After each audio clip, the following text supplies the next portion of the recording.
All right. Welcome, everyone. My name is Lynn Kinst. I'm the Executive Director of the Hemophilia Council of California. We want to welcome you to our Advocacy and Policy webinar. Tonight's topic is Speak My Language, Understanding Health Insurance. And then I'm just going to say to follow the roadmap to the plan that's right for you. And again, there are certain steps that I would encourage you to follow. One is at NHF, they have a health insurance toolkit. This is one that we have updated over the years. It includes information on lots of the other acronyms you're going to run into, a lot of definitions. It also explains to you what the process should be to choose your health plan, meaning make sure you have copies of all your plan documents for each plan that may be available to you. There's a personal health insurance, a personal health stat sheet that is in there for you to list your family's past experiences. You know, if you've had a standard year, right? You kind of know what it is. I mean, I can guess that I'm going to go to my doctor twice a year because I get bronchitis twice a year. I know that I'm going to take certain maintenance meds. Those are the kinds of things you list on that stat sheet. Then you review you fill in that stat sheet, and then you take those plan documents and you start looking at those plan documents and say, okay, I go to this doctor twice a year. Is this doctor in network? When I go to an emergency room, I go to this emergency room. Are they in network?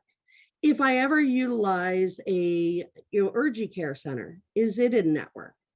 What about the prescription drugs that I take on a regular basis? How are they covered? And so it allows you the opportunity to kind of start gathering information on what your out-of-pocket expenses are going to be. And then I'm going to go back to, again, reviewing your plans for keywords like accumulator, adjuster, maximizer. The other thing, pay attention to the small print, exclusions, quantity limits. We don't typically have quantity limits when it comes to clotting factor, although sometimes they will say you can't order again if you have more than 2 doses on hand. So it's those kinds of things that you need to know. And then choose a plan. Again, ask the questions about those out-of-pocket costs. Anything that has an out-of-pocket cost, I always call the health plan and say, okay, want to make sure I understand this. It looks like this doctor is a network. Is this correct? Is this factor?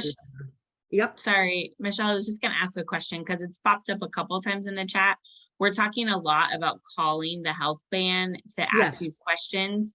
How would we find the right number to call the plan to get this information? I think a lot of times we realize our employer, the HR department, does not know the answer to these questions. So how do we figure out who to call at the plan? Well, first of all, you should look at your employer should be giving you copies of the plan documents. They should be giving you a link to the website. There should be a contact for more information on the website. And typically you're going to say, or contact for eligibility requirements, or contact for benefit description.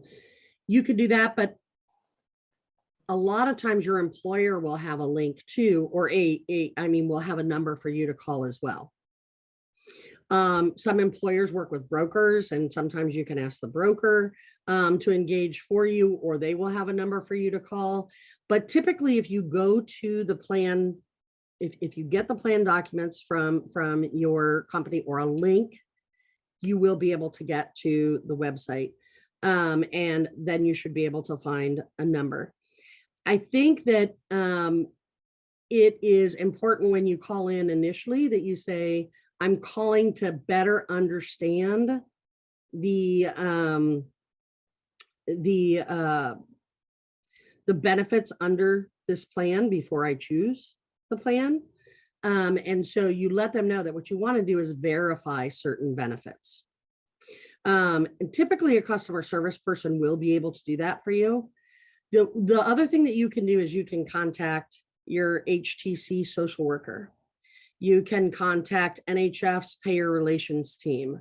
HFA has their policy team.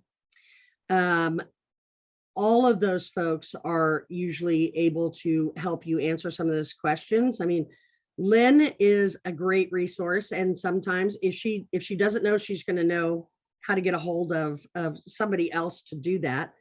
There are navigators in the different states that you can contact if you're looking at plans through the marketplace. I will tell you, I would encourage you to go to your HTC and or NHF's policy team, or I mean payer relations team, before you go to a navigator to help you.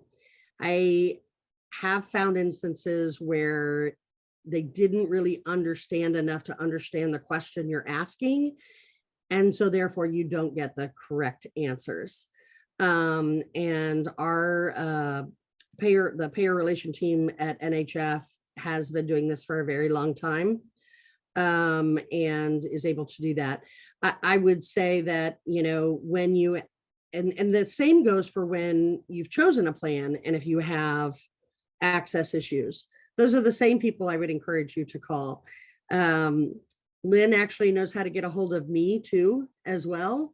And, you know, typically I'll get called if there's a need to intervene with the payer directly, because I do have some relationships with some of the payers. But you know, something I was very proud of that NHF has is their payer relations team and the work that they do there.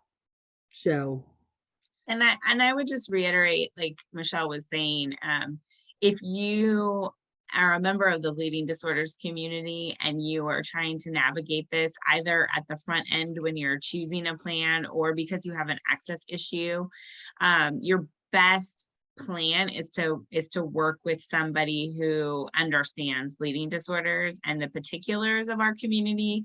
I have had situations with patients who have contacted us after the fact because they're getting, you know, bills for 20% co-insurance for their factor, and they looked at their plan and they saw that pharmacy had $0, you know, that they had no copay on pharmacy benefit, and they thought, oh, I'm good, right? And they didn't dial down and ask the specific question, or know to ask the specific question. Well, is factor under my medical benefit or is it under my pharmacy benefit? And then in this case, it was under the medical benefit. So the 20% coinsurance applied instead of the $0 copay for prescriptions, right? And so that's where you need to be, and I'm pretty sure in that case, they were probably talking to someone just at the exchange who had no idea, you know, without digging. So don't be afraid to, you know, if you get, sometimes that initial person you get the health plan on the phone just doesn't really know the depth of answers. If you don't feel confident that they really know what they're talking about,